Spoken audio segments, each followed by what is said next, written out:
إن الإنس إلا الذين آمنوا وعملوا الصالحات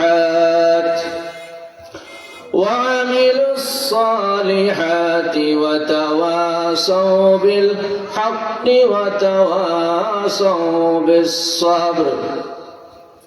وقال تعالى في شان حبيبه آمرا ومخبرا: إن الله وملائكته يصلون على النبي يا أيها الذين آمنوا صلوا عليه وسلموا تسليما. اللهم صل على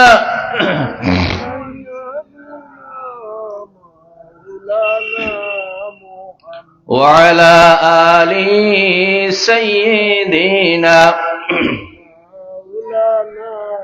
جرے محبت اللهم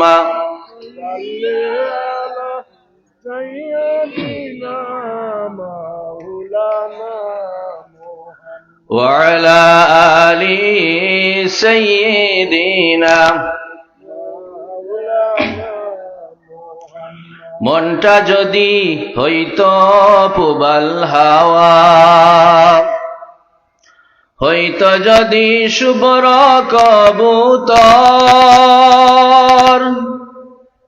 মেঘের ডানায় পাঠিয়ে দিতাম, মেঘের ডানায় পাঠিয়ে দিতাম মদিনারি পথে, ঘুমায় নিরন্তর যেতায় আমার প্রিয় নবী, ঘুমায় নিরন্তর। আল্লাহুম্মা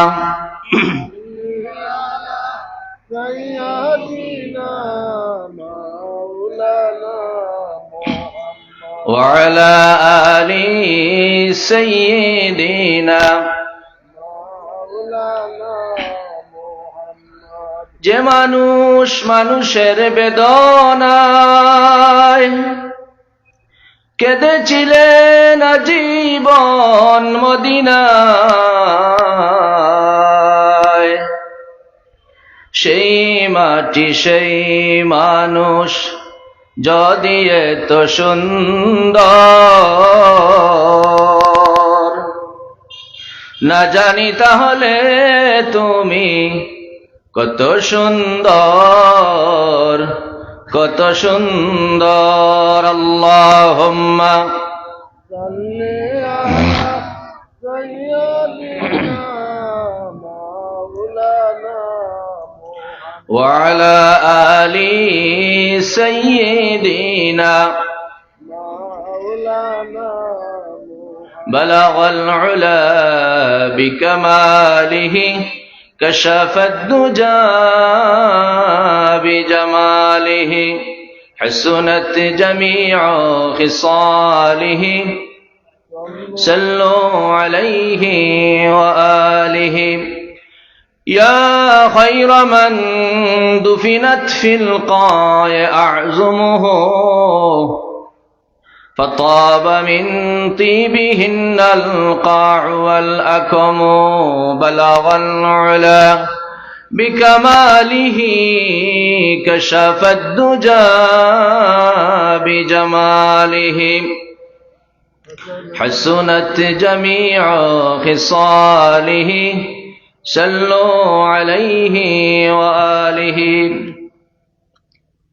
আদর্শ সমাজ কল্যাণ সংস্থা ঠালিয়াউড়ায়ের উদ্যোগে আয়োজিত আজকের ঐতিহাসিক তাফসীরুল কোরআন মাহফিলের সম্মানিত সভাপতি, দিগর হযরত উলামায়ে কেরাম, মুরব্বিয়ান আযম, সামনে উপস্থিত প্রিয় যুবক ভাইয়েরা, পর্দার আড়ালের অবস্থানরত আমার অত্যন্ত শ্রদ্ধেয় মা এবং বোনেরা, আসুন আমরা সর্বপ্রথম মহান আল্লাহ সুবহানাহু ওয়া তাআলার দরবারে শুকরিয়া আদায় করি যে মহান রব্বুল আলামিন অত্যন্ত দয়া এবং মেহেরবানি করে এই মহতি মাহফিলে সলাতুল মাগরিবের পরে আমাদেরকে আসার বসার সুযোগ করে দিলেন। সেই মহান মানিবের দরবারে অন্তরের অন্তঃস্থল থেকে কালিমাতুশ শুকুর আদায় করি। সবাই জুড়ে পড়ি আলহামদুলিল্লাহ। আরো জুড়ে কোন আলহামদুলিল্লাহ পড়েন। রব্বানা লাকাল হামদ হামদান কাসীরান তাইয়িবান মুবারাকান ফীহি ইয়া রাব্বি লাকাল হামদু কামা ইয়ানবাগি লিজালালি ওয়াজহিকা ওয়া আযীমি সুলতানিক। আমরা আল্লাহ পাকের শুকরিয়া আদায় করে নিলাম। আল্লাহ পাক আমাদের আশা আবশাকে দুনিয়া এবং আখিরাতে ফলবান করুন। পড়ে না আমিন। আমি কথা লম্বা না করে সরাসরি আমার মূল আলোচনায় চলে যাচ্ছি ইনশাআল্লাহ। প্রিয় ভাই সব, আমি আপনাদের সামনে পবিত্র কোরআনুল কারীমের 30 নম্বর পারা থেকে ছোট্ট একটি সূরা তিলাওয়াত করেছি। আমাদের অত্যন্ত পরিচিত সূরা সূরাতুল আসর তিলাওয়াত করেছি। এটি কোরআনুল কারীমের 103 নম্বর সূরা। কয় নম্বর? 103 নম্বর সূরা। এই সূরার ভিতরে মাত্র 3টি আয়াতে কারিমা রয়েছে এবং অধিকাংশ মুফাসসিরিনে কেরামদের মতে এই সূরাটি আল্লাহর রাসূলের মাক্কি জিন্দেগিতে অবতীর্ণ হয়েছিল, তাই এটি মাক্কি সূরা। আল্লাহর হাবিবের কাছে যে সূরাগুলো নাজিল হয়েছিল, মুফাসসিরিনে কেরাম এই সূরাগুলোকে দুভাগে বিভক্ত করেছেন, মাক্কি সূরা, মাদানী সূরা। যে সূরাগুলো আল্লাহর রাসূলের উপরে মাক্কি জিন্দেগিতে হিজরতের পূর্বে নাজিল হয়েছিল, এই সূরাগুলোকে মাক্কি সূরা বলা হয়। আর হিজরতের পরে যে সূরাগুলো নাজিল হয়েছে এদেরকে মাদানী সূরা বলা হয়। কোরআনুল কারীমের মধ্যে 3 আয়াত বিশিষ্ট সূরার সংখ্যা 3টি। কয়টি? 3টি সূরা 3 আয়াত বিশিষ্ট। আসর, নসর, কাউসার। আসর, নসর, কাউসার। সুবহানাল্লাহ। কোন? সূরাতুল আসর, সূরাতুন নসর, ইজা জাআ নাসরুল্লাহি ওয়াল ফাতহ, সূরা কাউসার, ইন্না আ'তাইনাকাল কাউসার। 3 আয়াত বিশিষ্ট সূরার সংখ্যা 3টি। সূরাতুল আসর খুব ছোট্ট একটি সূরা, কিন্তু এর মাহাত্ম্য, এর গুরুত্ব, এর সিগনিফিকেন্স এত বেশি। ইমাম শাফিঈ রাহমাতুল্লাহি আলাইহি বলেছেন, আল্লাহ পাক যদি সূরাতুল আসর নাজিল করতেন, আর কোন সূরা নাজিল না করতেন, তাহলে মানবতার জন্য এই সূরাই যথেষ্ট হতো। সুবহানাল্লাহ। এখন বুঝেন এই সূরাটি কত গুরুত্বপূর্ণ। ইসলামী সমাজ বিনির্মাণে এই সূরার গুরুত্ব অপরিসীম। এই সূরার প্রাইমারি ইনফরমেশন সম্পর্কে আমরা প্রথমে জানলাম। এবার শুনেন এই সূরার ফজিলত, সূরাতুল আসরের ফজিলত কি। আল্লাহর নবী জনাবে মুহাম্মদুর রাসূলুল্লাহ সাল্লাল্লাহু আলাইহি ওয়াসাল্লাম বলেন,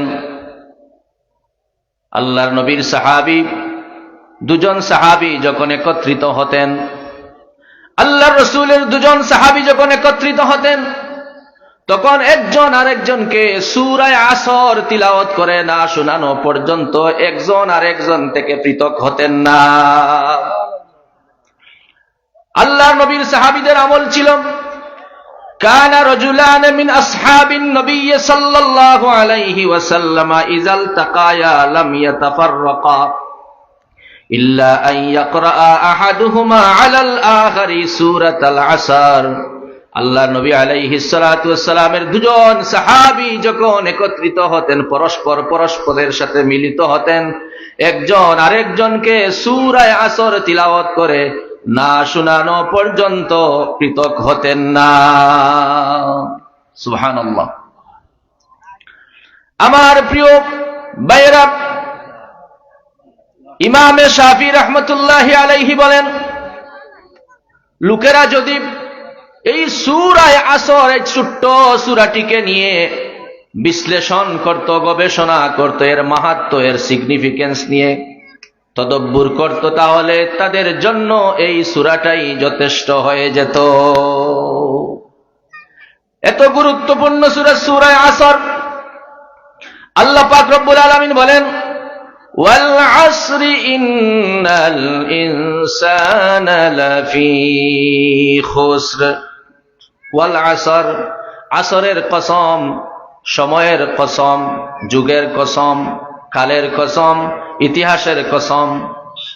আল্লাহ পাক প্রথমে কসম করলেন, এখানে ওয়াও যেটি আছে ওয়াও এ তাসমিয়া, আল্লাহ কসম করলেন। আল্লাহর চাইতে বড় আর কেউ আছে নাকি? কথা বলেন। আল্লাহ হচ্ছেন সবচেয়ে বড়, সবচেয়ে মহান।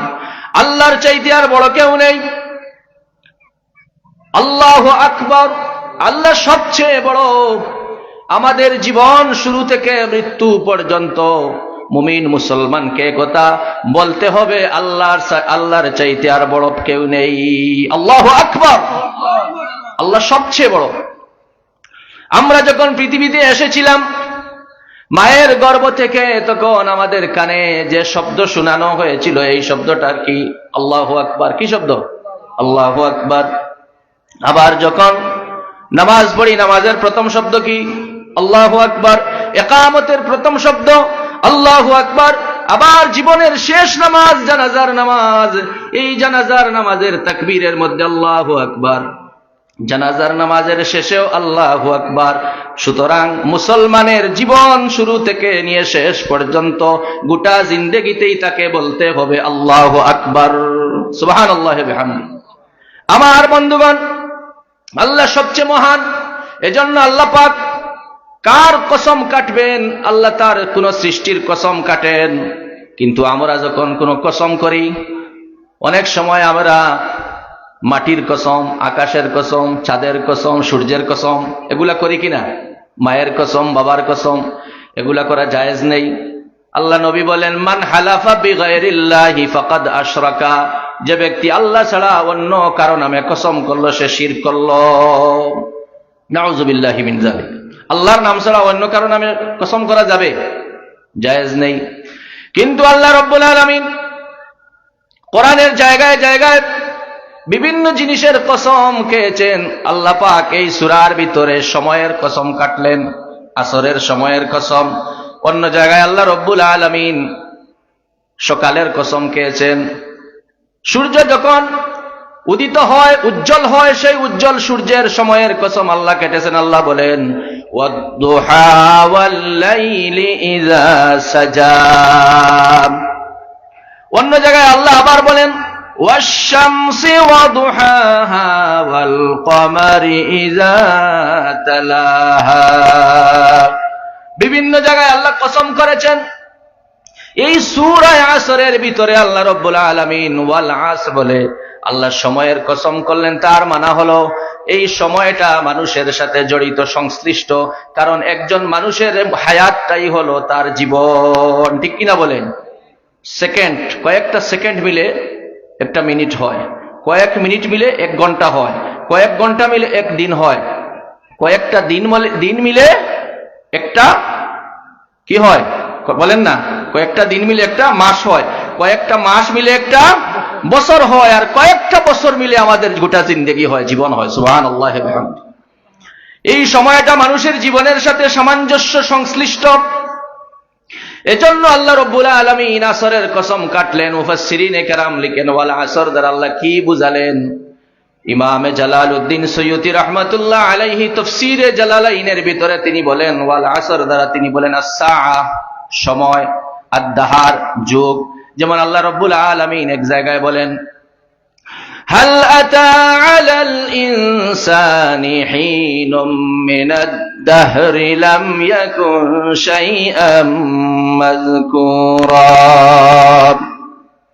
মানুষের জীবনে এমন একটি লম্বা সময় অতিবাহিত হয়েছে যা সে উল্লেখযোগ্য বস্তু হিসাবে পরিগণিত ছিল না।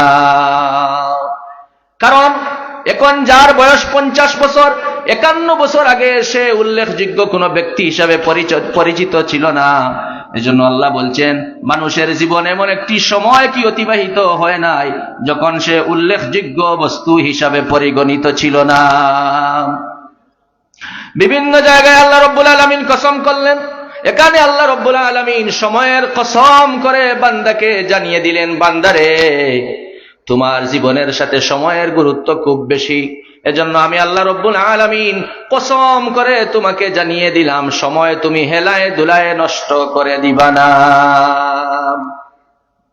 আমার বন্ধুগণ, বড় চমৎকার ব্যাখ্যা করেছেন আল্লাহ রসুলের সাহাবী হযরত আব্দুল্লাহ ইবনে আব্বাস রাদিয়াল্লাহু তাআলা আনহুমা। তাফসীরে ইবনে আব্বাসের মধ্যে এসেছে, আব্দুল্লাহ ইবনে আব্বাস রাদিয়াল্লাহু তাআলা আনহুমা বলেন, এখানে ওয়াল আসর দ্বারা আল্লাহ কি বুঝাচ্ছেন? আল্লাহ বলছেন আল ওয়াক্তু বা'দা যাওয়ালিশ শামসি ক্বাবলা গুরুবিহা। আসরের ওয়াক্ত হলে পরে আমরা যে আসরের 4 রাকাত ফরজ নামাজ পড়ি, আব্দুল্লাহ ইবনে আব্বাস রাদিয়াল্লাহু তাআলা আনহুমা বলেন আসরের ওয়াক্ত হয়ে গেলে সূর্য ডুবতে যেমন বেশি সময় বাকি থাকে না, বান্দারে তোমার জীবনের যে হায়াত আমি দিয়েছি এই হায়াত শেষ হতেও তেমন সময় বাকি থাকবে না। এক কিতাবে লিখেছেন যে ব্যক্তি দুনিয়াতে 60 বছর বাঁচলো, জীবন পেল, সে যেন আখিরাতের 2 মিনিট দুনিয়াতে বাঁচলো। আল্লাহু আকবার। কারণ আখিরাতের দিনটা হবে 50,000 বছরের সমান। কানা মিকদারুহু 50,000 সানা মিম্মা তাউদ্দুন। দুনিয়াতে তোমরা যেভাবে 1 2 3 বলে 1 বছর 2 বছর বলে গণনা করো, এইভাবে আখিরাতের দিনটা হবে 50,000 বছরের সমান। আল্লাহু আকবার। এজন্য আল্লাহ রাব্বুল আলামিন আসরের কসম করলেন। সময়ের গুরুত্ব আমাদের কাছে নাই, হেলায় দুলায় কত সময় আমরা নষ্ট করে দেই। আল্লাহর নবী জনাবে মুহাম্মদুর রাসূলুল্লাহ সাল্লাল্লাহু আলাইহি ওয়াসাল্লাম বলেছেন, নি'মাতানে মাগবুনুন ফীহিমা কাসীরুম মিনান নাস। মানুষ দুইটা জিনিস সম্পর্কে, 2টা নিয়ামতের বেলায় বড় উদাসীন, বড় গাফিল। আল্লাহর নবী বলেন এই 2টা নিয়ামত হলো নি'মাতানে মাগবুনুন ফীহিমা কাসীরুম মিনান নাস। এই 2টা নিয়ামতের প্রথমটা হলো আল সিহহাতু ওয়াল ফারাগ। নবীজি বলেন একটা হচ্ছে সুস্থতা, আরেকটা হচ্ছে অবসর। এই 2টা নিয়ামতের ব্যাপারে মানুষ বড় গাফিল, বড় উদাসীন। মানুষ সুস্থ থাকতে আল্লাহর গোলামি করে না, সুস্থ থাকতে মানুষ আল্লাহর দাসত্ব করে না। অসুস্থ হলে পরে সুস্থতাতে কত বড় নিয়ামতটা টের পায়। এজন্য আল্লাহর নবী জনাবে মুহাম্মদুর রাসূলুল্লাহ পড়েন সাল্লাল্লাহু আলাইহি ওয়াসাল্লাম। তার আরেক হাদিসে আল্লাহর নবী সাল্লাল্লাহু আলাইহি ওয়াসাল্লাম বলেন, আল্লাহর রাসূল বলেন ওয়াসিহহাতাকা ক্বাবলা সুকুমিকা। অসুস্থ হবার আগে সুস্থতাকে তুমি কদর করো, কারণ অসুস্থ হলে পরে তুমি যদি চাও আল্লাহর ইবাদত করতে, আল্লাহর গোলামি করতে, কশিন কালেও তা সম্ভব হবে না। 2টা নিয়ামতের ব্যাপারে মানুষ কি বড় গাফিল, বড় উদাসীন।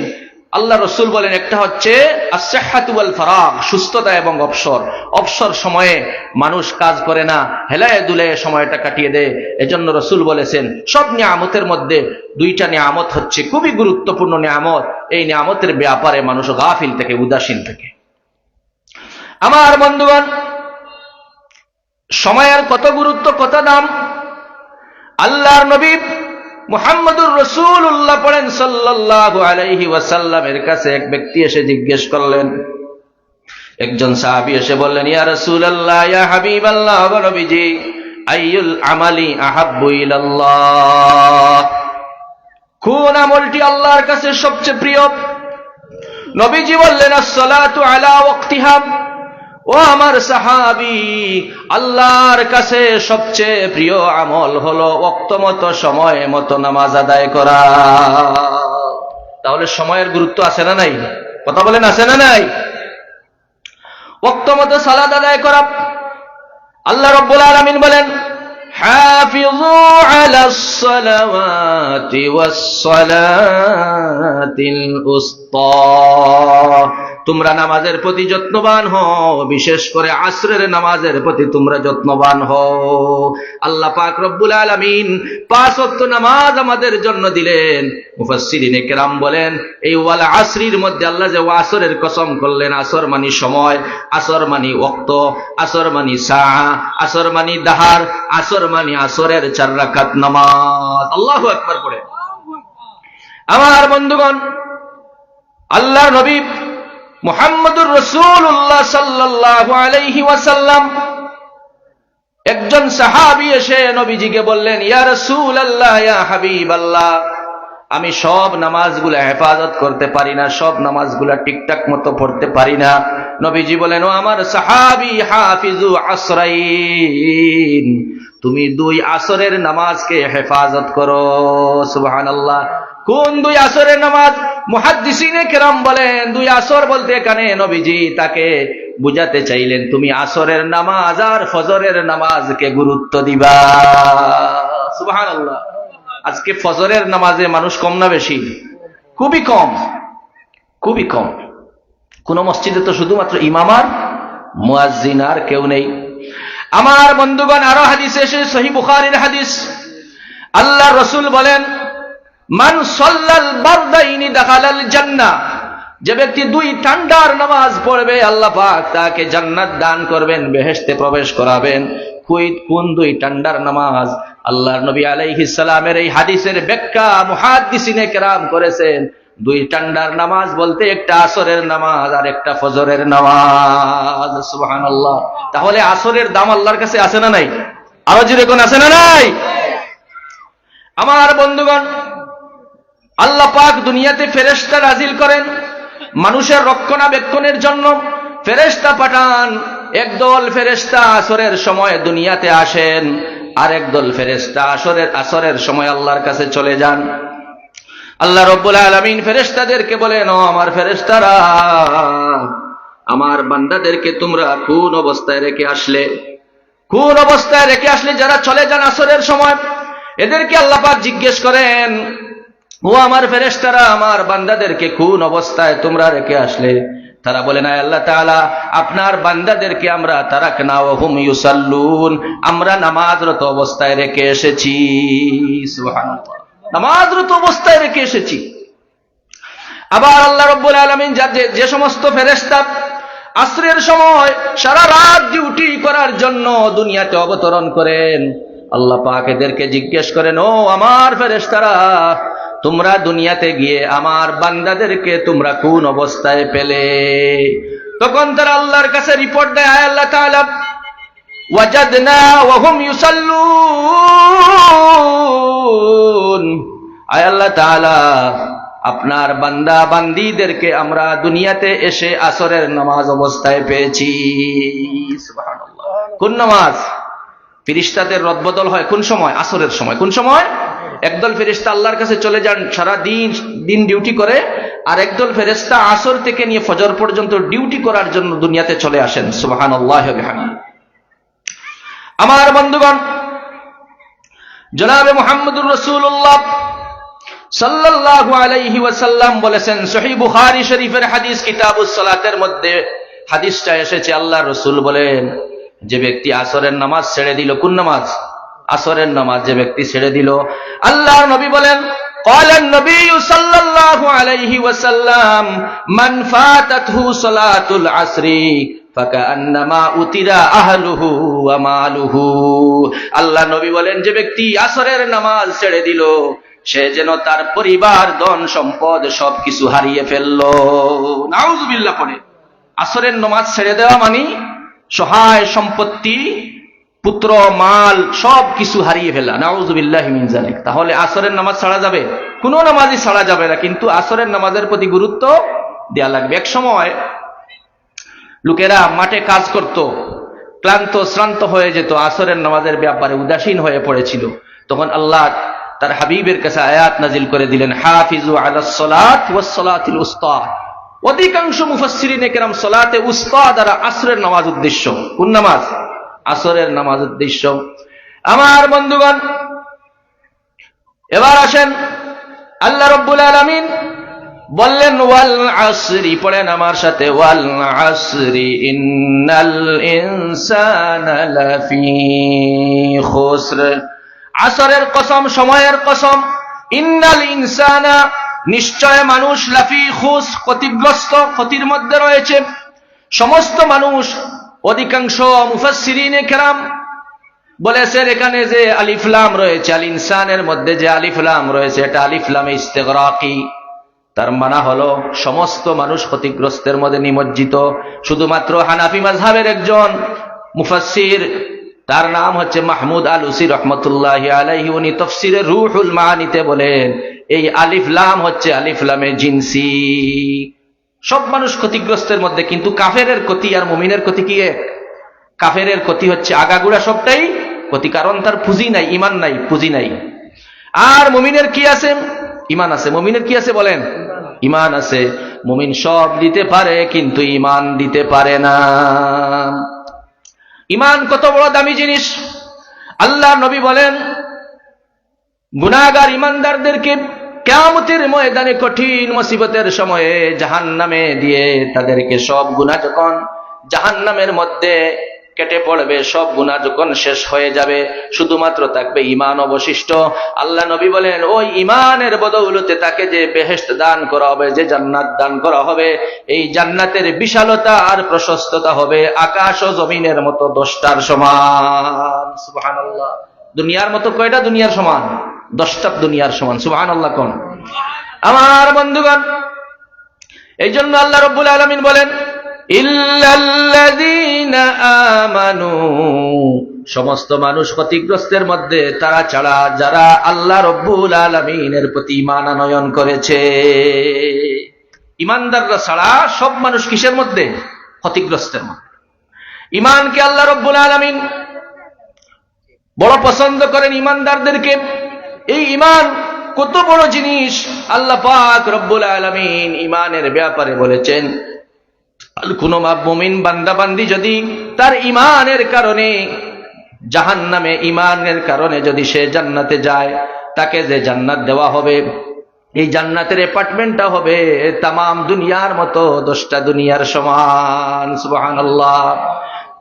তার এক একটা তাসবির কারণে সুবহানাল্লাহ, আলহামদুলিল্লাহ, লা ইলাহা ইল্লাল্লাহ, আল্লাহু আকবার, সে একবার যদি সুবহানাল্লাহ পড়ে, জান্নাতের ভিতরে তার জন্য একটা গাছ রোপণ করা হবে। আল্লাহর নবী বলেন ওই গাছের ছায়া তেজস্বী গুড়া গুড়া দিয়ে যদি সে 100 বছর দৌড়ায়, তবুও সেই গাছের ছায়া সে অতিক্রম করতে পারবে না। সুবহানাল্লাহ।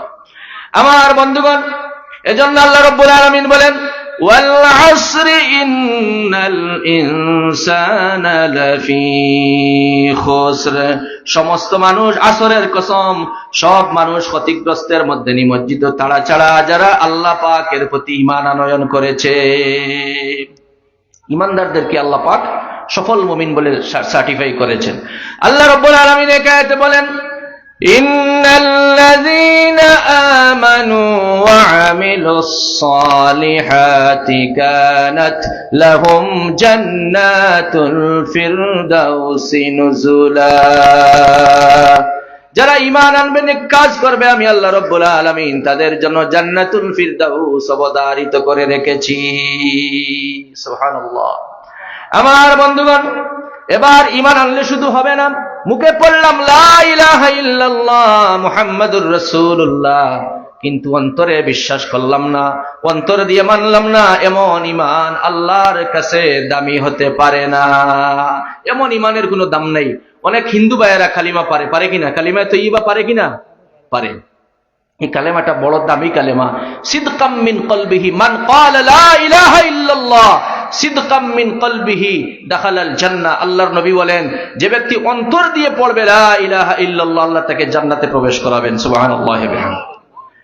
নবীর আরেক হাদিসে আছে, হযরত উবাদা ইবনে সামিত রাদিয়াল্লাহু আনহু বর্ণনা করেন, عن عبادة بن الصامت رضي الله تعالى عنه قال سمعت رسول الله صلى الله عليه وسلم يقول من شهد أن لا إله إلا الله وأن محمد رسول الله فقد حرم الله عليه النار. الله نبي صحابي হযরত উবাদা ইবনে সামিত রাদিয়াল্লাহু আনহু বর্ণনা করেন, আমি আল্লাহর নবী সাল্লাল্লাহু আলাইহি ওয়াসাল্লামকে বলতে শুনেছি, নবীজি বলেছেন যে ব্যক্তি একতার সাক্ষ্য দিবে আল্লাহ ছাড়া কোনো ইলাহ নাই, মুহাম্মদুর রাসূলুল্লাহ সাল্লাল্লাহু আলাইহি ওয়াসাল্লাম আল্লাহর বান্দা এবং তার রাসূল, নবীজি বলেন তার জন্য আল্লাহ পাক 7 জাহান্নামের আগুনকে হারাম করে দিবে। সুবহানাল্লাহ। তাহলে ঈমানের দাম আছে না নাই? কিন্তু পড়তে হবে কোথা থেকে? অন্তর থেকে। ঈমানের সংজ্ঞা কি? আল ঈমানু হুয়া তাসদীকু বিল জানান ওয়াল ইকরার বিল লিসান ওয়াল আমাল বিল আরকান।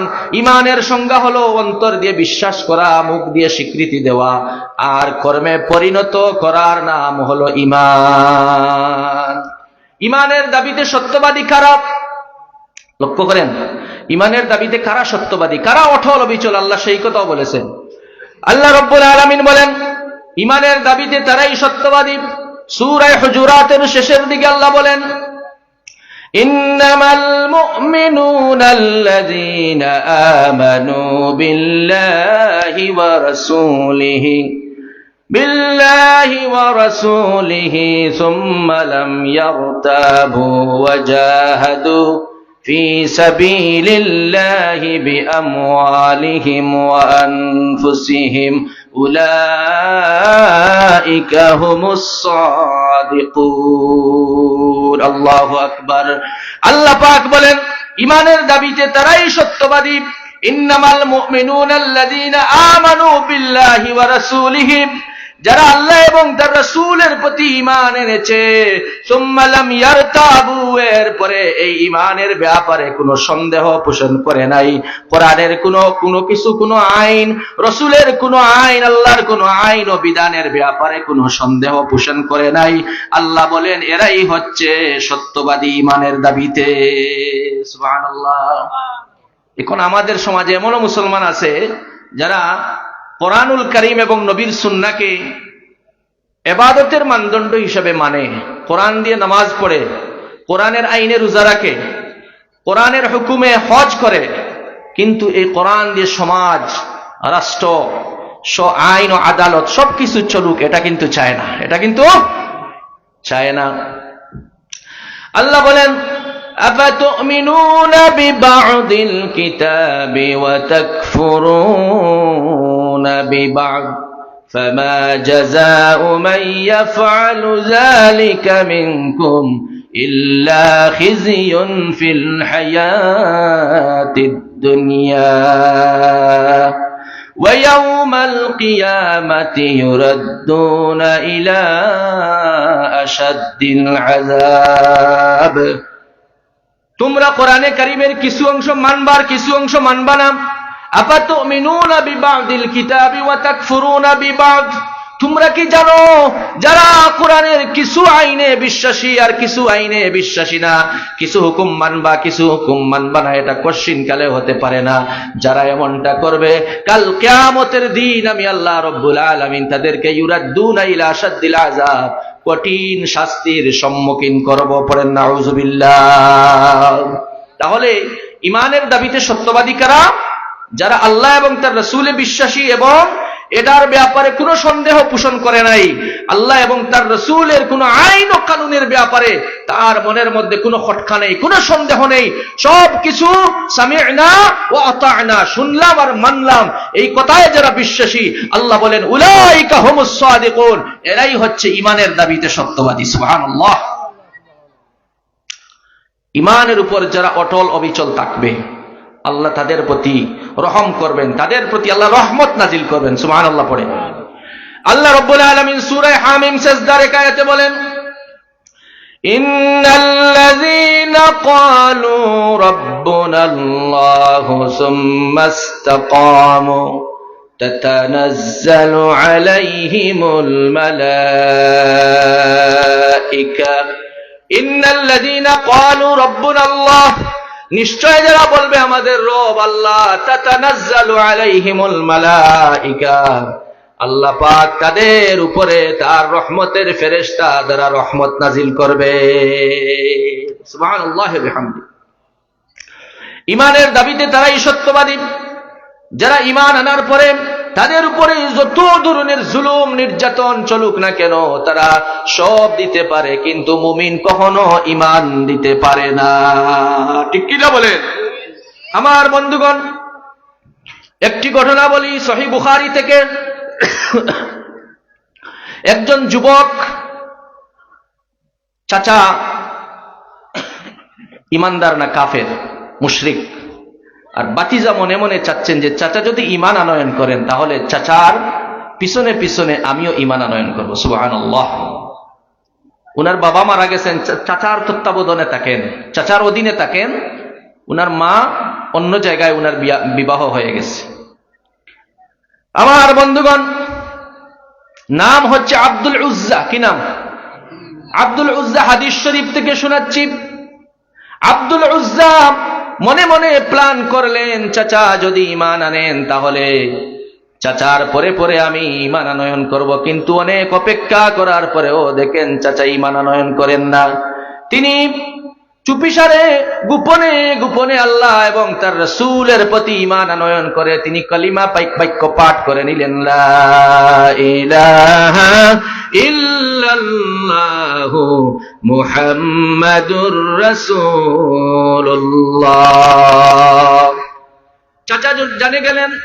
চাচা জেনে গেলেন, তেলে বেগুনে জ্বলে উঠলেন আর বললেন, রে ভাতিজা, তুমি বুঝি মুহাম্মদুর রাসূলুল্লাহ পড়েন সাল্লাল্লাহু আলাইহি ওয়াসাল্লামের ধর্ম গ্রহণ করে ফেলেছ, তাই নাকি? জি চাচাজি, অনেক অপেক্ষা করেছিলাম আপনি ঈমান আনয়ন করবেন, এর পরবর্তীতে আমি ঈমান আনব, কিন্তু আপনার অপেক্ষা করে আমি আর পারলাম না, আমি ঈমান আনয়ন করে ফেলেছি। চাচা বলেন, ভাতিজা, এর পরিণাম কি তুমি জানো? আমার সমস্ত সম্পত্তি থেকে তোমাকে বাহির করে দিব, কোনো সম্পত্তি তোমাকে দিব না। এমনকি ভাতিজারে, তোমার পরনে যে কাপড় আছে, তোমার গায়ে যে জামা আছে, এই জামার লুঙ্গিটা পর্যন্ত খুলে দিতে হবে, এটা আমার টাকার। নাউজুবিল্লাহ পড়েন। আব্দুল উজ্জা বলেন, চাচা, ঈমানের জন্য যদি তা দিতে হয়, শুধুমাত্র কাপড় আর লুঙ্গি না, ও চাচাজি জেনে রাখেন, যদি কলিজা দিতে হয় দিয়ে দিব, জানটা দিয়ে দিব, তবু ঈমান হারা হব না। সুবহানাল্লাহ। যে নবীর উপরে ঈমান এনেছি, যে আল্লাহ পাকের উপরে ঈমান এনেছি, আমি আব্দুল উজ্জা দৃঢ় কণ্ঠে বলে যাচ্ছি, ও চাচাজি, যতই নির্যাতন করেন না কেন আমাকে, আপনার সম্পত্তি থেকে আমাকে বাহির করে দেন না কেন, তবু আমি কখনো ঈমান হারা হব না। চাচা ভাতিজাকে বাড়ি থেকে বের করে দিলেন, উলঙ্গ অবস্থায় চলে গেলেন মায়ের কাছে, গিয়ে বললেন, মা গো, আমি তোমার আব্দুল উজ্জা এসেছি। মা বৃদ্ধ মহিলা দরজা খুলে দেখেন আব্দুল উজ্জার পরনে কোনো কাপড় নেই। মার কাছে, মা গরিব মানুষ, কোন রকম একটা কাপড় দিলেন, এই কাপড় দিয়ে লজ্জাস্থান ডেকে আস্তে আস্তে করে আল্লাহর নবীর কাছে মদিনায় তৈয়বায় চলে গেলেন। কনকনে শীতের সময় মসজিদে নববীর বারান্দায় বসে আছেন রাহমাতুল লিল আলামিন সাল্লাল্লাহু আলাইহি ওয়াসাল্লাম। নামাজে যাওয়ার জন্য হুজরা মোবারক থেকে বেরিয়ে আসলেন। আল্লাহ নবী দেখেন মসজিদে নববীর সিঁড়ির মধ্যে একজন যুবক বসে আছেন। যুবক তরুণ, মাথার চুলগুলো লম্বা লম্বা, চেহারার মধ্যে ক্ষুধার ছাপ, এত সুন্দর বালক। আল্লাহর নবী জিজ্ঞেস করলেন, কে তুমি? তোমার নাম কি? তিনি বললেন, ইয়া রাসূলুল্লাহ, ইয়া হাবিবাল্লাহ, আমার নাম হচ্ছে আব্দুল উজ্জা। ইয়া রাসূলুল্লাহ, ঈমান আনার কারণে আমার চাচা তার সম্পত্তি থেকে, তার বাড়ি থেকে বের করে দিয়েছে। আপনি ইয়া রাসূলুল্লাহ, শুধু তাই না, পরনের কাপড়টাও আনতে দেয় নাই। নবীজি সাল্লাল্লাহু আলাইহি ওয়াসাল্লাম তাকে কাপড় চোপড়ের ব্যবস্থা করে দিলেন। আর নবীজি বললেন, ও সাহাবীরা, আমার আব্দুল উজ্জার নাম আজ থেকে আব্দুল উজ্জা না, আমি নবী আমার সাহাবীর নাম রেখে দিলাম আব্দুল্লাহ। সুবহানাল্লাহ। আমার বন্ধুগণ, নবীজি সাহাবীদেরকে বলেন, ও সাহাবীরা, আমার আব্দুল উজ্জাকে তোমরা কোরআনে কারীম শিখাও, কোরআন শরীফ শিক্ষা দাও। সাহাবীরা নালিশ করলেন, ইয়া রাসূলুল্লাহ, ইয়া হাবিবাল্লাহ, আব্দুল উজ্জা, আব্দুল্লাহ এত জুড়ে জুড়ে তেলাওয়াত করেন কোরআনে কারীম, তার তেলাওয়াতের জ্বালায় আমরা ভালোভাবে পড়তে পারি না। নবীজি বলেন, ও সাহাবীরা, আমার আব্দুল্লাহকে চিল্লাইতে দাও, জুড়ে জুড়ে চিৎকার করে পড়তে দাও, কারণ আমার আব্দুল্লাহর ঈমানটা এত দামি ঈমান, ঈমান আনতে গিয়ে পরনের লুঙ্গিটাও আনতে পারে নাই। সুবহানাল্লাহ। আমার বন্ধুগণ, এই জন্য ঈমানের কারণে সব ছেড়ে দিতে পারে মুমিন, কিন্তু ঈমান কখনো ছেড়ে দিতে পারে না। ঠিক কি না বলেন? আল্লাহ পাক এই জন্য বলেছেন, ওয়াল আসরি ইন্নাল ইনসানা লাফি খুসর, আসরের কসম, সময়ের কসম, ইতিহাসের কসম, যুগের কসম, ইন্নাল ইনসানা লাফি খুসর, নিশ্চয় সব মানুষ ক্ষতিগ্রস্তের মধ্যে, তারা ছাড়া যারা আল্লাহ এবং তার রাসূলের প্রতি ঈমান আনয়ন করেছে। সুবহানাল্লাহ। এবার আসেন, এরপরে আল্লাহ কি বলছেন? ইল্লাল্লাযীনা আমানু ওয়া আমিলুস সালিহাত, শুধুমাত্র ঈমান আনলে চলবে না, নেক কাজ করা লাগবে, আমলে সালেহ করা লাগবে। ঈমান ছাড়া আমলে সালেহ হয় না। আর আমলে সালেহ করলে শুধু ঈমান যদি থাকে না আর শুধু আমলে সালেহ করেন, নেক কাজ করেন, তাও কবুল হবে না। একটা আটটার সাথে অঙ্গাঙ্গি ভাবে জড়িত। ঈমানও থাকতে হবে, নেকামলও করতে হবে। নেকামল করলেন কিন্তু ঈমান নেই, হবে কাজ হবে বলেন? আচ্ছা, উদাহরণ দিলে বুঝবেন আপনারা। একজন মানুষ সুদের কারবার করে, সুদ খায়, ঘুষ খায়, অন্যায়ভাবে মানুষের জমি জবরদখল করে, বিভিন্নভাবে মানুষের উপর জুলুম নির্যাতন করে, কিন্তু সে যদি ওই টাকা দিয়ে, ঘুষের টাকা, সুদের টাকা দিয়ে হজ করে, আল্লাহর ঘরের কাছে গিয়ে বলে, আয় আল্লাহ তাআলা আমাকে আপনি মাফ করেন, আল্লাহ তাকে মাফ করবেন, তার হজ কবুল হবে। সে যখন বলবে লাব্বাইক ওয়া সা'দাইক, আল্লাহ আমি হাজির, আল্লাহ বলবেন লা লাব্বাইক ওয়ালা সা'দাইক, তুমি হাজির না, তোমার হজ আমি কশিন কালেও কবুল করব না, কারণ তুমি অন্যায়ভাবে মানুষকে জোর জবরদস্তি করে মানুষের সম্পদ আত্মসাৎ করেছো, সুদের টাকা দিয়ে হজ করতেছো। আমি আল্লাহ তোমার হজের জন্য এত ইচ্ছুক না, তোমার হজের পাগল আমি আল্লাহ পাক না। আল্লাহ কি আমাদের কারো মুখাপেক্ষী? বলেন, কারো মুখাপেক্ষী? আমার বন্ধুগণ, এজন্য ঈমান থাকবে, সাথে নেকামল। ঈমানের সাথে কি? নেকামল লাগবে। এজন্য আল্লাহ বলেন ওয়া আমিলুস সালিহাত। নেকামলের মধ্যে শর্ত দুইটা লাগে। নেকামল করতে হলে শর্ত কয়টা? দুইটা। ইখলাস, যে কাজটা আপনি করবেন শুধুমাত্র আল্লাহ পাককে রাজি খুশি করার জন্য করতে হবে। দুই নাম্বার হচ্ছে রাসূলের আদর্শ অনুযায়ী, রাসূলের তরিকা অনুযায়ী, মুতাবাআতুর রাসূল, রাসূল যেভাবে করেছেন এইভাবে করতে হবে। মন গড়া করলে কবুল হবে না। আল্লাহ বলেন ইন্নাল্লাযীনা আমানু ওয়া আমিলুস সালিহাতি সায়াজআলু লাহুমুর রাহমানু উদ্দা। ইন্নাল্লাযীনা আমানু ওয়া আমিলুস সালিহাত, নিশ্চয় যারা ঈমান এনেছে এবং আমলে সালেহ করেছে, সায়াজআলু লাহুমুর রাহমানু উদ্দা, আমি তার জন্য, আমি আল্লাহ রব্বুল আলামিনের উলফত এবং মহব্বত সৃষ্টি হয়ে যায়। তার প্রতি দয়া এবং মায়া মানুষের অটোমেটিকলি কি হয়? সফখন্নার চলে আসে। সুবহানাল্লাহ। যে ব্যক্তি ঈমানদার এবং নেক ঈমান আনে আর আমলে সালেহ করে। অন্যত্র আল্লাহ রব্বুল আলামিন বলেন, যারা ঈমান আনবে এবং নেক আমল করবে তাদের গুনাহগুলোকে আমি আল্লাহ রব্বুল আলামিন ক্ষমা করে দেব, মার্জনা করে দেব। আল্লাহ পাক বলেন ওয়াল্লাযীনা আমানু ওয়া আমিলুস সালিহাতি লানুকাফিরান্না আনহুম সাইয়্যাতিহিম ওয়া লানাজজিয়ান্নাহুম আহসানাল্লাযী কানু ইয়া'মালুন। ওয়াল্লাযীনা আমানু ওয়া আমিলুস সালিহাত, যারা ঈমান এনেছে, ঈমানের সাথে সৎ কাজ করেছে, নেক আমল করেছে, আল্লাহ বলেন লানুকাফিরান্না আনহুম সাইয়্যাতিহিম, অবশ্যই আমি তার সাইয়্যাতগুলোকে, গুনাহগুলিকে ক্ষমা করে দেব।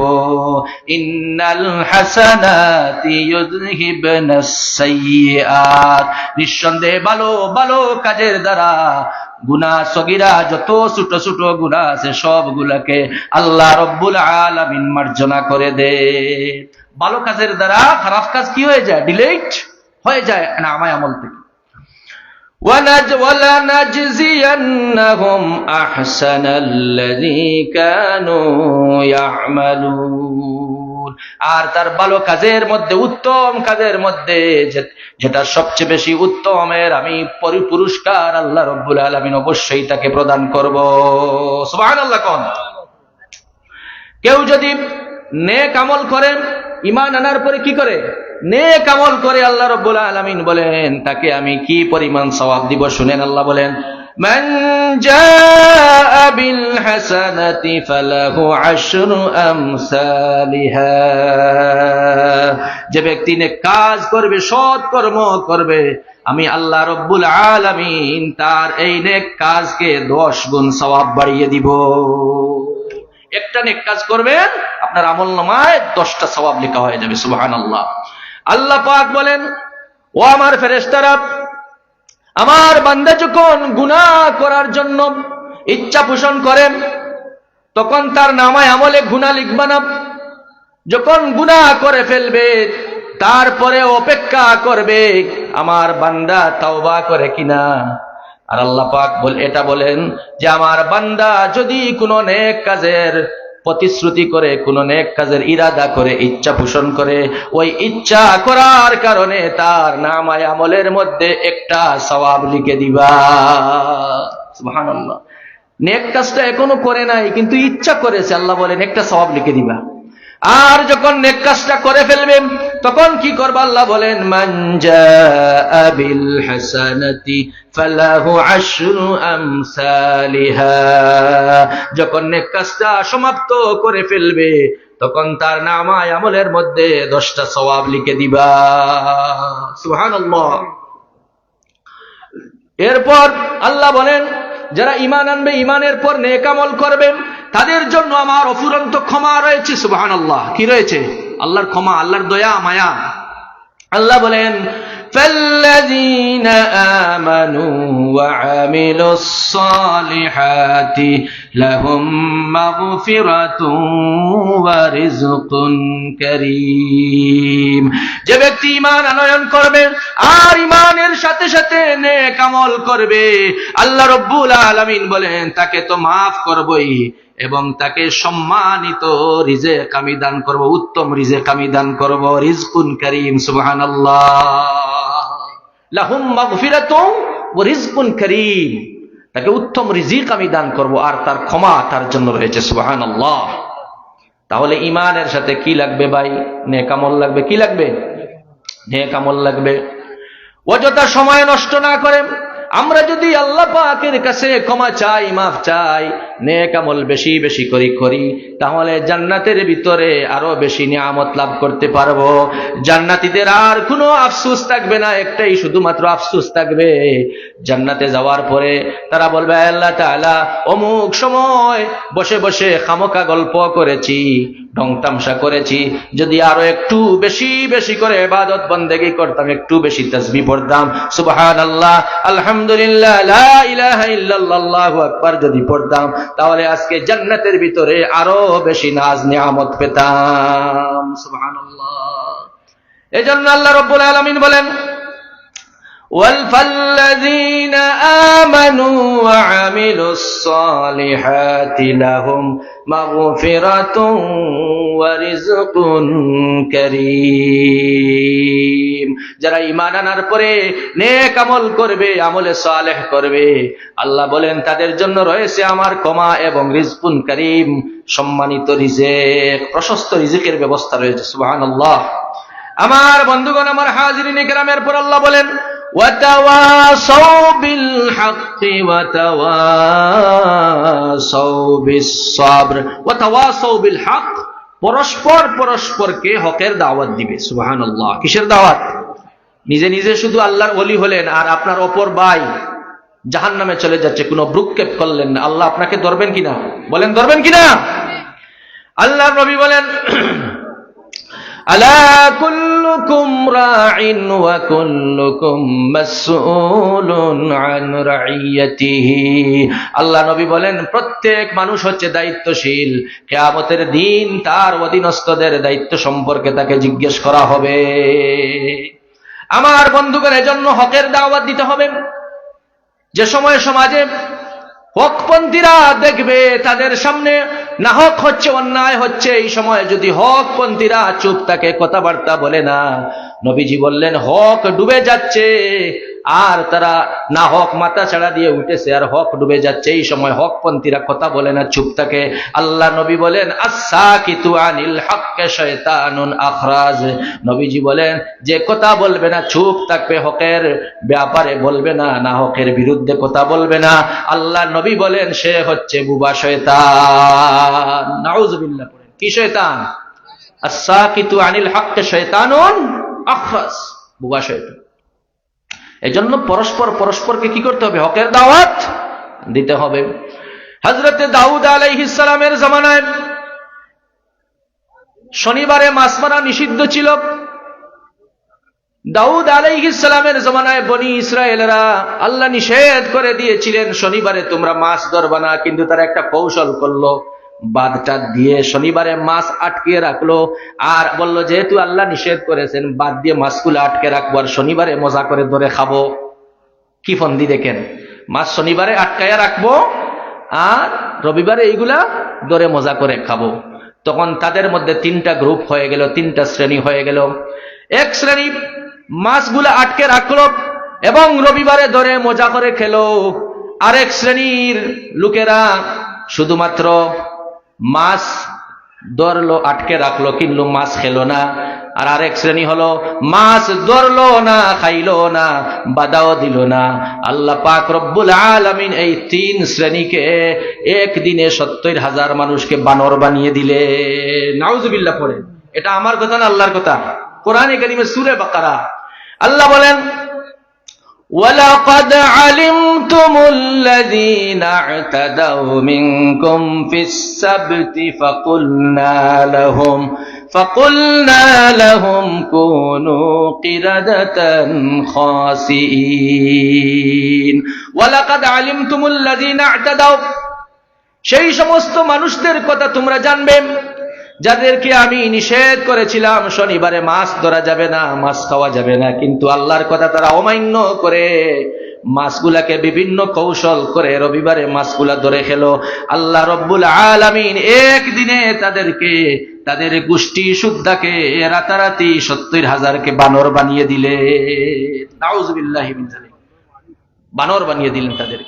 আমার বন্ধুগণ, এই জন্য দেখেন তিন গ্রুপ ছিল।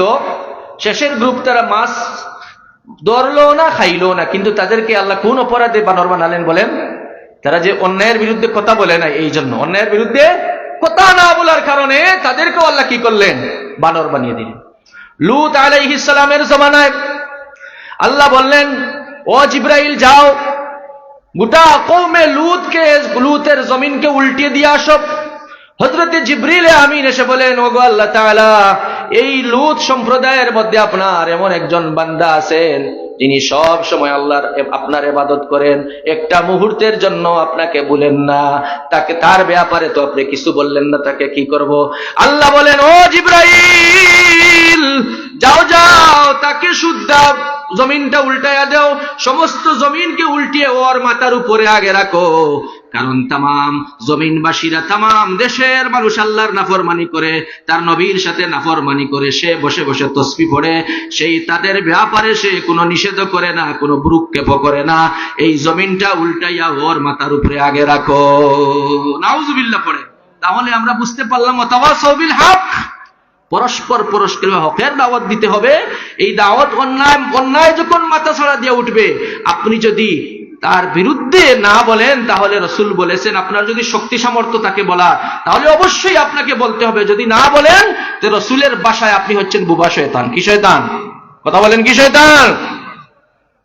আল্লাহর নবী বলেন, হযরত আবু সাঈদ আল খুদরি রাদিয়াল্লাহু আনহু বর্ণনা করেন, عن أبي سعيد الخدري رضي الله تعالى عنه عن النبي صلى الله عليه وسلم قال, আল্লাহর নবীজি বলেন, মান রাআ মিনকুম মুনকারান ফালইউগাইয়িরহু বিয়াদিহি ফাইন লাম ইস্তাতি' ফাবিলিসানিহি ফাইন লাম ইস্তাতি' ফাবিকলবিহি ওয়া যালিকা আদআফুল ঈমান। রাওয়াহু মুসলিম। সহিহ মুসলিম শরীফের হাদিস। আল্লাহ রাসূলের জলিলুল কদর সাহাবী হযরত আবু সাঈদ আল খুদরি রাদিয়াল্লাহু তাআলা আনহু হাদিস কানা বর্ণনা করেন, তিনি বলেন আল্লাহর নবী বলেছেন, মান রাআ মিনকুম মুনকারান ফালিয়ুগাইয়িরহু বিয়াদিহি, যখন তোমাদের সামনে কোনো অন্যায় কাজ তোমরা দেখতে পাবা, তখন হাত দ্বারা উহাকে প্রতিহত করবা। কি দ্বারা? হাত দ্বারা উহাকে প্রতিহত করবা। ফাইল্লাম ইয়াস্তাতি' ফাবিলিসানিহি, যদি হাত দ্বারা প্রতিহত করার তোমার ক্ষমতা না থাকে, আল্লাহ নবী বলেন তোমার জবান দ্বারা, তোমার ভাষা দ্বারা ওই অন্যায়ের প্রতিবাদ তোমাকে করতে হবে। ফাইল্লাম ইয়াস্তাতি' ফাবিকলবিহি, যদি জবান দ্বারা, ভাষা দ্বারা এই অন্যায়ের প্রতিবাদ করা তোমার জন্য সম্ভবপর না হয়, আল্লাহ নবী বলেন ফাবিকলবিহি, তাহলে অন্তর দ্বারা এই কাজকে তুমি ঘৃণা করবা। ওয়াযালিকা আদআফুল ঈমান, এটাই হলো সর্বনিম্ন ঈমানদারের কাজ। আল্লাহু আকবার পড়েন। আমার বন্ধু, তাহলে অন্যায় দেখলে কি করা লাগবে? প্রতিবাদ করা লাগবে। আমার বন্ধুগণ, আল্লাহ পাক রব্বুল আলামিন এজন্য বলেন ওয়াতাওয়াসাউ বিল হক, পরস্পরকে হকের দাওয়াত দিতে হবে। নবীদেরকে আল্লাহ পাক কি জন্য দুনিয়াতে পাঠালেন? আল্লাহ বলেন ওয়ামান আহসানু, আমার সাথে পড়েন, ওয়ামান আহসানু কাওলাম মিম্মান দাআ ইলাল্লাহি ওয়া আমিলা সালিহান ওয়া ক্বালা ইন্নানী মিনাল মুসলিমিন। ওয়ামান আহসানু কাওলাম মিম্মান দাআ ইলাল্লাহ, ওর চাইতে আর উত্তম কথা কার হতে পারে যে মানুষকে আল্লাহর দিকে আহ্বান করে। সুবহানাল্লাহ। কার দিকে আহ্বান করে? আল্লাহর দিকে আহ্বান করে। ওমান আহসানু কাওলাম মিম্মান দাআ ইলাল্লাহি ওয়া আমিলা সালিহা, এবং নেক আমল করে, ওয়া ক্বালা ইন্নানী মিনাল মুসলিমিন, আর পরিচয় দেয় আমি একজন মুসলমান। সুবহানাল্লাহ, আমি একজন মুসলমান। আমার বন্ধুগণ, আল্লাহ রাব্বুল আলামিন এই জন্য বললেন পরস্পরকে তোমরা হকের দাওয়াত দিবা, হক থেকে তোমরা ওয়াতাওয়াসাউ বিল হক, হকের দাওয়াত পরস্পরকে দিবা। আল্লাহ আমাদেরকে সৃষ্টি করেছেন হকের দাওয়াত দেওয়ার জন্য, ঠিক কিনা বলেন? আল্লাহ রাব্বুল আলামিন বলেন ওয়ালতাকুম মিনকুম উম্মাতুন ইয়াদউনা ইলাল খায়রি ওয়া ইয়া'মুরুনা বিল মা'রুফি ওয়া ইয়ানহাউনা আনিল মুনকার ওয়া উলাইকা হুমুল মুফলিহুন। ওয়ালতাকুম মিনকুম উম্মাতুন ইয়াদউনা ইলাল খায়র, তোমরা এমন এক উম্মত, ওয়ালতাকুম মিনকুম উম্মাতুন ইয়াদউনা ইলাল খায়র, তোমাদের মধ্যে থেকে এমন হওয়া লাগবে যারা ইয়াদউনা ইলাল খায়র, কল্যাণের দিকে মানুষকে আহ্বান করবে, ওয়া ইয়া'মুরুনা বিল মা'রুফ, আর অন্যায় কাজ থেকে মানুষকে বিরত রাখবে। উলাইকা হুমুল মুফলিহুন, আল্লাহ বলেন এরাই হচ্ছে সফল কাম। সুবহানাল্লাহ। অন্যত্র আল্লাহ রাব্বুল আলামিন বলেন কুনতুম খায়রা উম্মাতিন উখরিজাত লিন-নাসি তা'মুরুনা বিল মা'রুফি ওয়া তানহাউনা আনিল মুনকার, তোমাদেরকে বের করা হয়েছে মানব জাতি থেকে, গোটা মানব জাতি থেকে তোমাদেরকে বের করা হয়েছে যাতে তোমরা মানুষদেরকে ভালো কাজের আদেশ দিতে পারো, অন্যায় কাজ থেকে মানুষদেরকে বিরত রাখতে পারো। তাহলে আমাদের কাজ হলো ওয়াতাওয়াসাউ বিল হক, হকের দাওয়াত দেওয়া, ঠিক কিনা বলেন? হকের দাওয়াত দিতে রাজি আছি তো? হকের দাওয়াত দিতে হবে। আল্লাহ রাব্বুল আলামিন এরপরে আয়াতে বলেন ওয়াতাওয়াসাউ বিল হক্কি ওয়াতাওয়াসাউ বিস সাবর, সবর ইখতিয়ার করা লাগবে। হকের দাওয়াত দিতে গেলে আপনার প্রতি মুসিবত আসবে, বিপদ আসবে, এটা আল্লাহ ভালোভাবে জানেন। কারণ এই পৃথিবীতে সবচেয়ে বেশি হকের দাওয়াত দিয়েছেন নবী আলাইহিস সালাতু ওয়াস সালামরা, আম্বিয়া আলাইহিমুস সালামরা, আল্লাহর নবীগণ। বুখারী শরীফের মধ্যে এসেছে ইন্না আশাদ্দান নাসি বালাআন আল আম্বিয়া সুম্মা আল আমসালু ফাল আমসাল ইলা আখিরিল হাদিস আও কামা ক্বালা আলাইহিস সালাতু ওয়াস সালাম। আল্লাহর নবী বলেন এই পৃথিবীতে সবচেয়ে বেশি কঠিন পরীক্ষা আল্লাহ রাব্বুল আলামিন নবীগণের কাছ থেকে নিয়েছিলেন। কঠিন পরীক্ষা কাদের কাছ থেকে নিয়েছিলেন? নবীদের কাছ থেকে। এদের ধৈর্য পরীক্ষা করেছিলেন আল্লাহ পাক। আমার বন্ধুগণ, হকের দাওয়াত দিতে গেলে না হক মাথা চাড়া দিয়ে উঠবে। দেখেন না রাসূলের জামানায় আল্লাহ নবী কালিমার দাওয়াত দিতে লাগলেন, লা ইলাহা ইল্লাল্লাহ তুফলিহু, ও মানুষেরা, আরবের মানুষেরা, তোমরা পড়ো লা ইলাহা ইল্লাল্লাহ, সফল কাম হয়ে যাবা। তখন কাফের বেঈমানেরা মুশরিকরা আল্লাহর রাসূলকে পাগল বলল, গণক বলল, শায়ের বলল, কত তুকমত আল্লাহর নবীকে দিল, কত তুহমত রাসূলের উপরে তারা তুললো। শেষ পর্যায়ে আল্লাহর নবী আলাইহিস সালাতু ওয়াস সালামকে তারা আপন চাচা আবু লাহাব গালি দিল আল্লাহ রাসূলকে, তাব্বাল্লাকা মুহাম্মদ, মুহাম্মদ তুমি ধ্বংস হও। আল্লাহ রাব্বুল আলামিন এটাও সহ্য করলেন না, তার নবী মুহাম্মদুর রাসূলুল্লাহ সাল্লাল্লাহু আলাইহি ওয়াসাল্লামের শানে আবু লাহাব বেয়াদবি করলো। আল্লাহ পাক একটা আয়াত না, ছোট্ট একটা সূরা আবু লাহাবের শানে আল্লাহ নাজিল করে দিলেন। আবু লাহাবকে গালি দিয়ে, বৎসরা দিয়ে আল্লাহ কোরআনে কারীমের মধ্যে সূরা নাজিল করলেন। সুবহানাল্লাহ। আমার বন্ধুগণ, নবীজি জনাবে মুহাম্মদুর রাসূলুল্লাহ সাল্লাল্লাহু আলাইহি ওয়াসাল্লাম, আল্লাহর নবীকে তারা কত কষ্ট দিল, কিন্তু নবীজি সাল্লাল্লাহু আলাইহি ওয়াসাল্লাম ধৈর্য ধরলেন, সবর করলেন। সাহাবায়ে কেরামদেরকে তো নির্যাতনে তো নিপীড়ন করা হলো। হযরতে বেলাল রাদিয়াল্লাহু তাআলা আনহুকে উটের পায়ের মধ্যে রশি দিয়ে বেঁধে উট ছড়ানো হলো মরুভূমিতে। হযরতে খাব্বাব, হযরতে খুবাইব রাদিয়াল্লাহু আনহুকে শহীদ করে দেওয়া হলো। হযরতে খাব্বাবকে গরম অঙ্গারের উপরে চিৎ করে শুইয়ে দেওয়া হলো। সমস্ত পিঠ থেকে, কোমর থেকে মাংসগুলা, গোশতগুলা খসে খসে পড়ল। আল্লাহু আকবার। এমন নির্যাতন নিপীড়ন যখন করল, আল্লাহর নবী একদিন বুখারী শরীফে এসেছে, রাসূল করিম সাল্লাল্লাহু আলাইহি ওয়াসাল্লাম একদিন কাবা শরীফের ছায়ায় আরাম ফরমাচ্ছিলেন। এমন সময় সাহাবায়ে কেরাম গিয়ে বলেন, ইয়া রাসূলুল্লাহ, ইয়া হাবিবাল্লাহ, আলা তাস্তানজিরু লানা, লা তাদউ লানা ইয়া রাসূলুল্লাহ। ও আল্লাহর নবী, আপনি কি আমাদের জন্য দোয়া করবেন না? আপনি কি আমাদের জন্য আল্লাহর কাছে সাহায্য চাইবেন না? আমাদেরকে তো কাফের মুশরিকেরা মারতে মারতে শেষ করে দিচ্ছে ইয়া রাসূলুল্লাহ। নবীজি তখন আরাম ফরমাচ্ছিলেন, ওয়া হুয়া মুতাওয়াসসাতুন বুরদাতুন লাহু ফি জিল্লিল কাবা। আল্লাহ নবী তখন কাবা শরীফের ছায়ায় আরাম ফরমাচ্ছিলেন। হযরতে খাব্বাবের এই কথাগুলো শুনে আল্লাহর নবী বসলেন আর বললেন, ও খাব্বাব, তোমরা বড্ড তাড়াহুড়া করতেছো। তোমাদের পূর্বে এমন এমন মুসলমান ছিল যাদেরকে সমাজপতিরা, যাদেরকে জালিমেরা ধরে ধরে আনতো, মানুষগুলাকে ধরে আনতো, গর্ত খনন করত, গর্তের মধ্যে জীবিত মানুষকে কোমর পর্যন্ত গেড়ে দিত। সুম্মা ইউতা বিল মানশার, এরপরে করাত আনা হতো। ওই করাতটা জীবিত মানুষের মাথার উপরে রেখে ওই জীবিত মানুষটাকে করাত দিয়ে ছিঁড়ে দ্বিখণ্ডিত করে দিত। ফালা ইয়াসুদ্দুনা আন দীনে যালিক। ও খাব্বাব, এরপরেও দ্বীনের একজন দায়ীকে তারা আল্লাহর দ্বীন থেকে, ইসলাম থেকে সরিয়ে দিতে পারে নাই। সুবহানাল্লাহ। আরো আসতে কোন সুবহানাল্লাহ। আমার বন্ধুগণ, এই জন্য হকের দাওয়াত দিতে গেলে নাহকরা মাথা ছাড়া দিয়ে উঠবে। আল্লাহ বলেন, এই সময় তুমি সবর করতে হবে, ধৈর্য ধারণ করতে হবে। আমি তোমাদের থেকে ধৈর্যের পরীক্ষা নিব।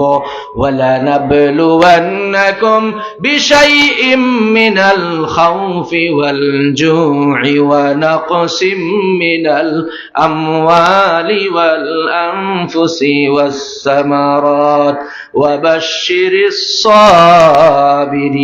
সাবিরিন। তোমাদের ধন সম্পদ নষ্ট করে, তোমাদের জান মাল নষ্ট করে আমি আল্লাহ পাক তোমাদেরকে পরীক্ষা করব। এই পরীক্ষায় তোমরা কামিয়াব হতে হবে। মুমিনরা যখন বিপদে পড়বে তারা বলবে, ক্বালু, পড়েন আমার সাথে, ক্বালু ইন্না লিল্লাহি ওয়া ইন্না ইলাইহি রাজিউন। মুমিনরা পড়বে ইন্না লিল্লাহি ওয়া ইন্না ইলাইহি রাজিউন। ধৈর্য হারা হওয়া যাবে না, ধৈর্য ধরতে হবে। ধৈর্য ধরেছেন আল্লাহর নবীরা, ধৈর্য ধরেছেন মুহাম্মদুর রাসূলুল্লাহ সাল্লাল্লাহু আলাইহি ওয়াসাল্লাম। তায়েফে চলে গেলেন আল্লাহ রাসূল হকের দাওয়াত দেওয়ার জন্য। তায়েফের মানুষেরা আল্লাহ নবীকে তো নির্যাতন করলো। নিজ চুপ দিয়ে দেখে এসেছি উমরাতে গিয়ে, তায়েফের জমিন, যে জায়গার মধ্যে আল্লাহ নবী আলাইহিস সালাতু ওয়াস সালামকে কাফেররা মেরে বেহুশ করে দিয়েছিল, আল্লাহ নবী মুহাম্মদুর রাসূলুল্লাহ সাল্লাল্লাহু আলাইহি ওয়াসাল্লামকে তায়েফবাসীরা চিনল না, নবীকে রক্তাক্ত করে দিল। হযরতে যায়েদ বিন হারেসা রাদিয়াল্লাহু তাআলা আনহু আল্লাহ নবীকে নিয়ে বাগানে ঢুকলেন, আঙ্গুরের বাগানে। হযরতে যায়েদ বিন হারেসা বলেন, নবীজিকে যখন আমি আঙ্গুরের বাগানে নিয়ে ঢুকলাম, আল্লাহ নবীকে ওযু করাতে যে রাসূলের পাও থেকে আর জুতা মোবারক খুলতে পারি না, রক্তের সাথে আর নবীজির পা মোবারকের সাথে চাপ লেগে গেছে। আল্লাহু আকবার! আল্লাহ নবীকে এত বেশি নির্যাতন নিপীড়ন করল, পাহাড় রক্ষী ফেরেশতারা চলে আসলেন হযরত জিবরিল আমিনের সাথে। হযরতে জিবরাইল এসে বললেন, ইয়া রাসূলুল্লাহ, ইয়া হাবিবাল্লাহ, ওগো নবীজি, যদি আপনি অনুমতি দেন তাহলে ওই তায়েফের সমস্ত কাফের আর বেঈমান আর মুশরিকদেরকে দুই পাহাড়ের চিপায় রেখে দুই পাহাড় দিয়ে চাপ দিয়ে তাদেরকে গোষ্ঠী শুদ্ধা শেষ করে দেই। আল্লাহ নবী বললেন, ও জিবরাইল, এদেরকে যদি আমার কথায় তুমি মেরে ফেলো, আমি যদি হুকুম দিয়ে দেই, তাহলে আমি কার কানে পৌঁছাবো? লা ইলাহা ইল্লাল্লাহু মুহাম্মাদুর রাসূলুল্লাহ। নবীজি জিবরাইলকে বললেন, ও জিবরাইল, এরা বুঝে নাই, এরা বুঝে নাই আমি যে আল্লাহর নবী। এরা যদিও ঈমান না আনে, তাদের পরবর্তী প্রজন্ম, তাদের পুত্র নাতি পুত্রীরা, তারা বুঝবে, কালিমা পড়বে, আমি নবী, এটাই আশা করি। সুবহানাল্লাহ! কত দয়ালু ছিলেন আল্লাহর রাসূল। আল্লাহ রাসূল ধৈর্য ধরেছেন। এই ধৈর্য ধরার কারণে আল্লাহ পাক রাসূল করিম সাল্লাল্লাহু আলাইহি ওয়াসাল্লামকে ফতহে মক্কা দান করেছেন। বিজয়ের বেশে আল্লাহর রাসূল 10,000 সাহাবায়ে কেরামদেরকে নিয়ে মক্কার জমিনে ঢুকেছেন। সুবহানাল্লাহ! বিজয়ের বেশে কোনো বাধা নেই, বিনা বাধায় রাসূল করিম সাল্লাল্লাহু আলাইহি ওয়াসাল্লাম মক্কায় কয় হাজার সাহাবী নিয়ে? 10,000 সাহাবী নিয়ে ঢুকলেন। আল্লাহ রাসূল এবার চাইলে তো সবার প্রতিশোধ নিতে পারেন, ঠিক কিনা বলেন? রাসূলের আপন চাচা হযরতে আমির হামজা রাদিয়াল্লাহু তাআলা আনহুকে উহুদের যুদ্ধে নির্মমভাবে কাফেরেরা শহীদ করে দিয়েছে। হযরত হামজার বুক ছেড়ে কলিজা বের করা হয়েছে। হিন্দা, আবু সুফিয়ানের স্ত্রী হিন্দার হাতে রাসূলের আপন চাচা কলিজার টুকরা হযরতে আমির হামজা রাদিয়াল্লাহু আনহুর কলিজা দেওয়া হয়েছে। হিন্দা চিবিয়ে চিবিয়ে খেয়েছে। শুধু তাই নয়, ও মুসলমানেরা, আল্লাহর রাসূলের সাহাবী হযরতে আমির হামজা রাদিয়াল্লাহু আনহুর নাক, কান, এই অঙ্গ প্রত্যঙ্গ গুলোকে হিন্দা আপনার মালা বানিয়ে গলার মধ্যে ঝুলিয়ে রেখেছে। এইভাবে নির্যাতন, নিপীড়ন, লাঞ্ছিত করেছে আল্লাহর রাসূলের সাহাবী হযরতে আমির হামজা, শুহাদায়ে উহুদের মধ্যে শ্রেষ্ঠ সাহাবী হযরতে আমির হামজা রাদিয়াল্লাহু আনহুর সাথে আল্লাহর রাসূল সাল্লাল্লাহু আলাইহি সাল্লাম চাইলে সেই দিন ফতে মক্কার দিন এর প্রতিশোধ নিতে পারতেন কি পারতেন না? সাধারণ ক্ষমা করে দিয়েছিলেন। মাত্র 2-4 জনের ফাঁসি হয়েছিল। আল্লাহর রাসূল সাল্লাল্লাহু আলাইহি ওয়াসাল্লাম সেই দিন মক্কার চত্বরে খানায়ে কাবায় দাঁড়িয়ে আল্লাহর রাসূল একটি হৃদয়ে গ্রাহী করে ঐতিহাসিক ভাষণ দিয়েছিলেন। আল্লাহর রাসূল বলেছিলেন, ও মক্কাবাসীরা, ও মক্কার লোকেরা, লা তাসরিবা আলাইকুমুল ইয়াউম ওয়া আনতুমুত তুলাকা। হযরত ইউসুফ আলাইহিস সালাতু ওয়াস সালাম যেভাবে তার 10 ভাইকে সাধারণভাবে ক্ষমা করে দিয়েছিলেন, এইভাবে আমি মুহাম্মদুর রাসূলুল্লাহ সাল্লাল্লাহু আলাইহি ওয়াসাল্লাম তোমাদেরকে সাধারণ ক্ষমা ঘোষণা করলাম। সুবহানাল্লাহ! আজকে আর তোমাদের উপর আমার কোনো আপত্তি নেই, কোনো অভিযোগ নেই। সুবহানাল্লাহ! আমার বন্ধুগণ, রাসূল করিম সাল্লাল্লাহু আলাইহি ওয়াসাল্লামের সেই উম্মত আমরা, উম্মতে দাওয়াত, উম্মতে ইজাবত, সেই উম্মত আল্লাহর রাসূলের আমরা। রাসূল রেখে গেছেন আল্লাহর কোরআন এবং তার সুন্নাহ। এই কোরআন আর সুন্নাহকে যদি আমরা আঁকড়ে ধরতে পারি, ইনশাআল্লাহ আমরা বিচ্ছিন্ন হব না, লাঞ্ছিত হব না। ইনশাআল্লাহ পড়েন। আল্লাহ নবী রাহমাতুল লিল আলামিন জনাবে মুহাম্মদুর রাসূলুল্লাহ সাল্লাল্লাহু আলাইহি ওয়াসাল্লাম বিদায় হজের ভাষণে নবীজি বলেছেন, তারাকতু ফীকুম আমরাইন লান তাদিল্লু মা তামাসসাকতুম বিহিমা কিতাবাল্লাহি ওয়া সুন্নাত নবিয়িহি ওয়া সুন্নাত রাসূলিহি। তোমরা যদি দুটি জিনিসকে ভালোভাবে আঁকড়ে ধরতে পারো, আল্লাহর কোরআন আর নবীর সুন্নাহকে, তাহলে কখনো তোমরা পথভ্রষ্ট হবে না। তাই আসুন আল্লাহ রাব্বুল আলামিন যেন আমাদেরকে এই সূরা আসরের আলোকে জীবন গঠন করার এবং সমাজ বিনির্মাণ করার তৌফিক আমাদেরকে দান করেন। পড়েন আমিন। ইসলামী সমাজ বিনির্মাণে সূরা আসরের আমলের বিকল্প নেই। সূরা আসরের গুরুত্ব অপরিসীম। আল্লাহ যে কথাগুলা বললাম, আল্লাহ পাক আমাকে এবং আপনাদেরকে যেন আমল করার তৌফিক দান করেন, পড়েন আমিন। ওয়া আখিরু দাওয়ানা আলহামদুলিল্লাহি রাব্বিল আলামিন। দুরূদ শরীফ পড়েন সাল্লাল্লাহু আলা সাইয়্যিদিনা ওয়া মাওলানা মুহাম্মদ ওয়া আলা আলিহি ওয়া আসহাবিহি ওয়া সাল্লাম। সাল্লাল্লাহু আলা সাইয়্যিদিনা ওয়া মাওলানা মুহাম্মদ ওয়া আলা আলিহি ওয়া আসহাবিহি ওয়া সাল্লাম। আস্তাগফিরুল্লাহ, ইন্নাল্লাহা গফুরুর রহিম। আলহামদুলিল্লাহ আলহামদুলিল্লাহি রাব্বিল আলামিন ওয়াল আকিবাতু লিল মুত্তাকিন ওয়াস সালাতু ওয়াস সালামু আলা সাইয়্যিদিল মুরসালিন وعلى آله وأصحابه وأهل بيته أجمعين. ربنا ظلمنا أنفسنا وإن لم تغفر لنا وترحمنا لنكونن من الخاسرين. আয় আল্লাহ তাআলা আদর্শ সমাজ কল্যাণ সংস্থা ঠালিয়াউড়ার উদ্যোগে তাফসীরুল কোরআন মাহফিলে আল্লাহ যে কথাগুলো আমরা বললাম কোরআন ও হাদিস থেকে, আল্লাহ এর মধ্যে যদি কোনো ভুল ত্রুটি বেয়াদবি হয় তাকে আপনার নিজ দয়া গুণে আপনি মাফ করে দেন। আয় আল্লাহ তাআলা ইয়া রাব্বাল আলামিন, উপকারী যত কথাগুলো বলেছি আমাদের সকলকে আমল করার তৌফিক দান করেন। আয় আল্লাহ তাআলা যুবক ভাইয়েরা, আমার প্রিয় যুবকেরা এত কষ্ট করেছেন, প্রবাসী ভাইয়েরা অর্থ দিয়ে, টাকা দিয়ে, পয়সা দিয়ে অনেক সাহায্য সহযোগিতা করেছেন। আল্লাহ তোমার বান্দাদের এই দান সদকাকে আপনি কবুল ও মঞ্জুর করে নেন। এর উসিলায় তাদের আব্বা আম্মাকে মাফ করেন। রব্বির হামহুমা কামা রব্বায়ানি সগীরা। আয় আল্লাহ আদর্শ সমাজ কল্যাণ সংস্থার একজন উপদেষ্টা ভাই অসুস্থ, আল্লাহ তোমার বান্দাকে তুমি শিফায়ে কামেলা আজেলা দান করেন। ও রব্বুল আলামিন, আমার যুবক ভাইরা এত বেশি পরিশ্রম করলেন, কষ্ট করলেন এই মাহফিলকে বাস্তবায়ন করার জন্য। আল্লাহ এই মাহফিলকে আমাদের সবার জন্য কাল কিয়ামতের মুসিবতের দিন সকলের জন্য নাজাতের জরিয়া বানিয়ে দিও। আয় আল্লাহ তাআলা আমাদের মা বাপকে মাফ করেন। এই এলাকার যত মুরব্বিয়ান আল্লাহ কবরবাসী হয়েছেন তামামকে আপনি মাফ করেন। সবার কবরকে আপনি জান্নাতের বাগান বানিয়ে দেন। এই মুহূর্তে আমাদের পক্ষ থেকে অসংখ্য অগণিত দুরূদ সালামের হাদিয়া তোমার হাবিবের খিদমতে পৌঁছে দেন। বিফadli সুবহানা রাব্বিকা রাব্বিল ইজ্জাতি আম্মা ইয়াসিফুন ওয়া সালামুন আলাল মুরসালিন ওয়ালহামদুলিল্লাহি রাব্বিল আলামিন। আমিন। আসসালামু আলাইকুম ওয়া রাহমাতুল্লাহি ওয়া বারাকাতুহু।